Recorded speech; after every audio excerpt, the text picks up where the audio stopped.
it's a great joy to be in Bath on this lovely day here near Pulteney Bridge to visit the Oxfam store. And I've just met the manager and the staff to hear about their Second-Hand September initiative, because what they're wanting people to do is to concentrate on the very high quality second-hand clothing that there is that can make such a difference to individuals purchase them, because you get some fantastic buys, but actually it also makes a big difference to the environment. We're a bit of a throwaway society, aren't we? A bit of a throwaway society. It's a bit of an understatement. We're a hugely throwaway society, and that has accelerated certainly over my lifetime. But the good thing is young people in particular are getting their heads round the fact that that is unsustainable. It can't keep going on forever. So this initiative by Oxfam, not just in Bath and its 3 stores, but right across the country, is a very good one, because it's getting us to think, and that's what we need to do. We need to think, what is the right way to purchase good quality clothing in a sustainable way that also meets our personal needs. Do you mind if I now go on to talk about buses, which is quite a big issue around here? Yeah. Now, I'm well aware that your authority, WECA, was given, I think, something like £57 million to spend over 2 years on buses.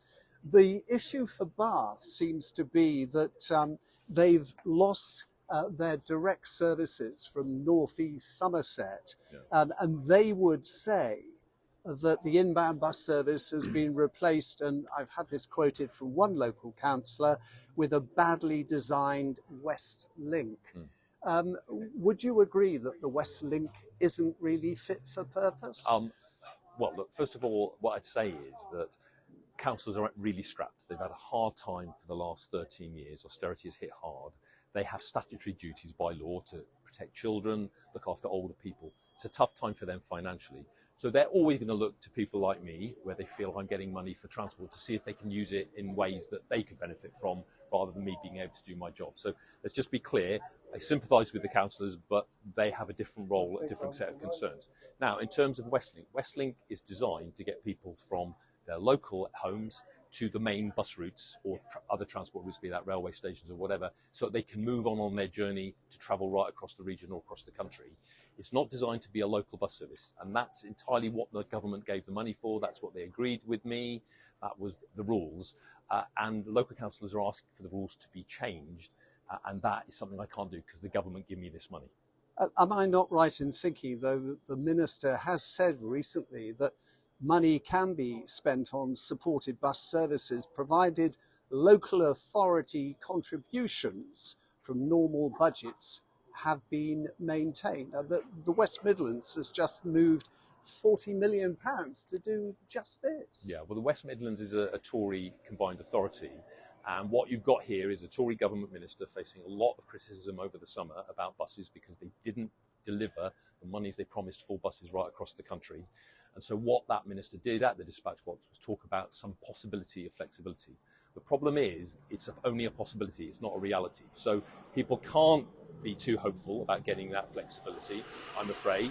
We will have to apply for any flexibility to the government, and it'll be down to them to decide whether or not they want to give it us. And at the moment, my office is still working with them to find out what the rules are exactly. Oh, so there might be some hope on the horizon. Well, look, call me an old cynic, but I've heard this all before, and I've obviously been around the political block for some generations now. And my view is this is all the cut and thrust of politics. But the bottom line is there isn't enough money to provide all the bus services we like to. So we've got to make some difficult choices, some tough choices. And that's the discussion I'd like to have. So rather than the government trying to blame regional and local government, and rather than me blame local government, what I'd rather we did was we had a discussion about the resources we know we've got, not what they might be or might not be in the future, what we know we've got, and how we use those wisely and well to meet the huge demand of people, not just in Bath, but right across the west of England. Dan, I think it's right to say that you've spent £8 million on birthday buses, which some might regard as a gimmick. And I think I'm right in saying £4 million on rebranding the bus service. Some say that money could have been better spent on a functioning bus service. That's money that could have been used to subsidise services. Well, again, it's not either or. The government say we've got to do new and innovative things. And they're right, because we have to get new people on buses and other forms of transport if we're going to avoid being totally reliant on subsidies, which is the situation now. And those subsidies are reducing in real terms and sometimes actual terms to make it very tough. So we've got to do a range of things. Now, birthday buses, it'll be £8 million if people use the buses to a certain extent. If they don't use them at all, it won't cost anything. So we won't lose money if it's not successful, but we do need to think of ways of getting people back onto buses. There's a cost of living crisis, so people already using buses will benefit immediately from birthday buses, and that's very important because people are finding it very tough now at the moment. It'll also reduce air pollution, congestion, which costs our region £300 million a year, huge amount of money, slowing business up, all sorts of things like that.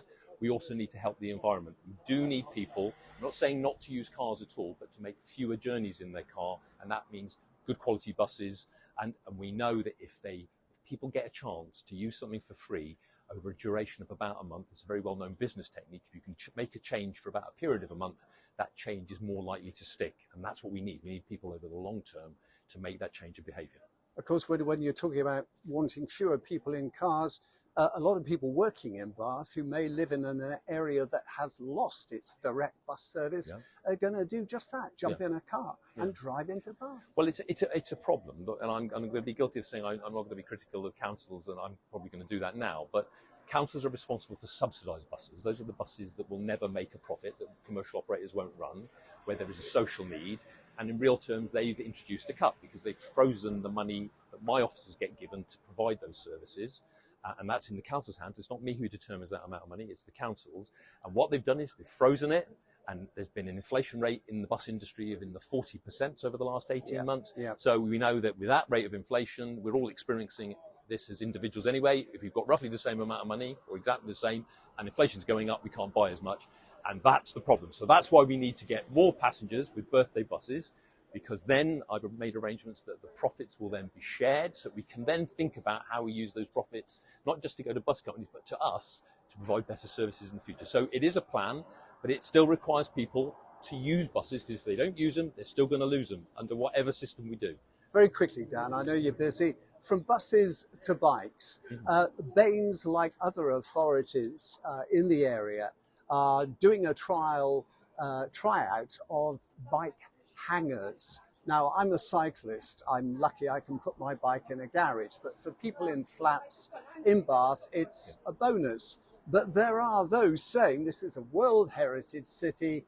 They're just downright ugly. Did you have any choice in what sort of bike hanger? A bus hanger would be big.